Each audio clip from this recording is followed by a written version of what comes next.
Okay, so here we're working on how we build through a midfield 4 and how we break lines into a target player. So you can see you've got 4v4 in the middle. You've got a server in pink who's effectively going to help the 4 in possession in white make a 5v4 overload to build. Then the objective is to be able to play into the 5th man in the end zone who acts as a target player during this drill. And the whites in possession can score a point by playing into the target player and receiving the ball back successfully.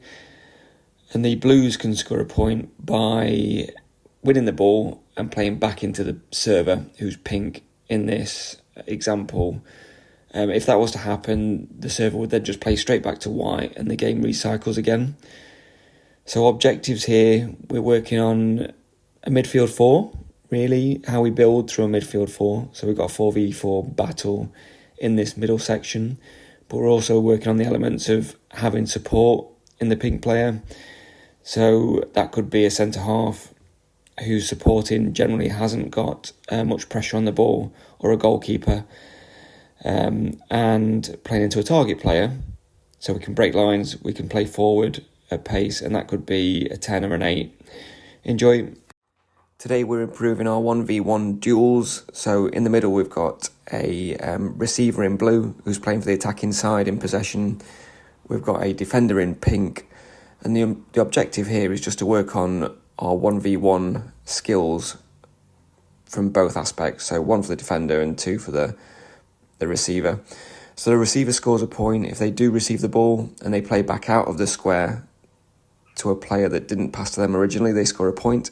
If they pass back to the player that passed to them originally, they can do that, but they don't score a point. The defender scores a point if they win the ball and score in any of the mini goals. So lots of fun. You might want to make it that the defender scores 2 or 3 points when they score in the mini goals, just because they're probably going to get less opportunity to do so. But what we've got here, I mean, imagine like a 5v1 Rondo. We've just changed the objectives slightly to work on a 1v1 battle in the middle. It's a man marking, so the pink player is just going to man mark the player in the middle and just wait for the ball to come in, and the outside players have got to force that ball in at some point. So look, enjoy this, it's loads of fun. Score more goals in the 4-3-3 formation with this movement pattern. Today we're working on a passing pattern for the 4-3-3 formation specifically. This could be a 10v0, but I've only put in the players and positions that it impacts. But if you want to, you could make it larger, make it more realistic. So we're working on drawing the opposition on at the right back area, switching across to the left back. Left back plays a 1-2, continues their run and crosses into the box for the striker to score. We're using half a pitch with mannequins. You don't have to use mannequins, you don't have to use cones or poles at all. You could just keep it purely positional. But if you see from here, so the right back is playing across to the left back through the centre half. The left back plays straight into the left winger, who's taken an inverted position, plays into the attacking midfielder. Left back has continued their run to cross to the striker to score. You could evolve this by just making it 2-touch. It should be anyway. And you could add opposition in, you could add defenders in just to make it a little bit more difficult for the striker, and maybe press at the right back position as well. Enjoy. You don't have to get fit without the ball. We can do lots and lots of exercises in football, in pre-season, in training throughout the year, where any fitness / cardio type exercise that we do, players have a ball at the feet, the most engaged, they enjoy it the most. Everything that goes with having a football at the feet is positive and is more game realistic, really. The lads or players in general should have balls at their feet whenever they're doing cardio, in my opinion. So I just want to show an example of an exercise that you can run where people have the ball at their feet, but they're getting really, really fit at the same time. And you can amend this to suit, really. So you can make different variations of this, you can add things in, you can change to suit. So you can do it with as many players as you like. I'm just showing an example of 2 players going 1v1 at the moment. So ball at the feet, you start in the red cone square, 10 kick-ups, 10 press-ups, could be 10 burpees, could be 10 squats, whatever variation you want to use. And then as soon as you've done those, you're straight into the poles. Nice tight control here. We don't want to be hitting the poles. It's better to be getting it correct than to be rushing it. Straight from there, zigzag through the cones. Again, nice tight control. Using both feet, both sides of the feet. We're not losing control at any point. That's really important. As soon as we get out of those cones, we get into the second red box. Here, again, whatever variations you want to use. So 10 kick-ups, 10 press-ups, sit-ups, push-ups, whatever it might be. From there, it's a sprint now. We're getting the ball out of our feet and we're stretching our legs, really travelling like we're counter-attacking on a match day. Then back into the red box for the second repetition. But again, you do the press-ups, 10 kick-ups, etc. Enjoy. Hi guys, keep watching to see a fantastic small-sided game you can use in any session with any age group. Now, the objective today is we're working on quick transitions, both from attack to defence and defence to attack. Say a lot of games are won and lost in the transition, so it's really, really important that we train and we work on those.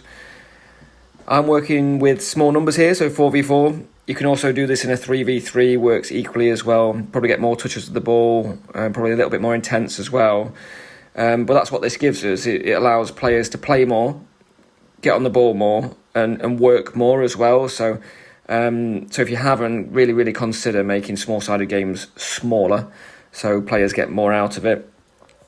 We're working in a 25 by 25 area, but again, sort of change to suit whatever you need to do with the ability levels of your players. It's a one-touch finish because we're not playing with goalkeepers and we've got the goals back-to-back, so there's a bit of a problem-solving element as well. Look, we're working on quick transitions here. So when you're transitioning from defence to attack, can you attack at pace with quality? And the weight of pass is really important, because otherwise you're going to get the ball taken off you quickly, or the defence are going to get back in and get the block in. If you're transitioning from attack to defence, can you get your shape back quickly? Can you get behind the ball, delay the opposition? So much about defending is about delaying and patience. But hopefully a really fun small-sided game for you. If you want to evolve this, just limit touches to 1 or 2. But enjoy. Thank you. Bye-bye. If you want to take your warm-ups to the next level, try this really simple passing activation drill. So we've got 5 players, small square, 10 by 10. We're popping a 1-2, and then we're playing a diagonal pass across the square. Play a 1-2 again, diagonal across the square. And it's the same pattern that repeats over and over again. The players follow their pass. So they're on the toes, they're moving all the time. It's nothing too intensive, so the players aren't getting out of breath doing this. We're just simply getting our passes right. We're getting our weight of pass right, our technique, our touch. We're playing to the right foot. We're communicating effectively as well. It's really important that the players are coming off the cone, they're asking for it. We're activating everything, right? We're not just activating our passing technique, we're activating our voices. We're warming our legs up. But it's really important that the weight of passes is as it should be, and we're playing to the correct foot when we're doing this. So we're trying to get all of the things that we get wrong very early in the game right at this stage, right? So really useful piece of passing activation. Pro clubs use it. I really like it. Enjoy.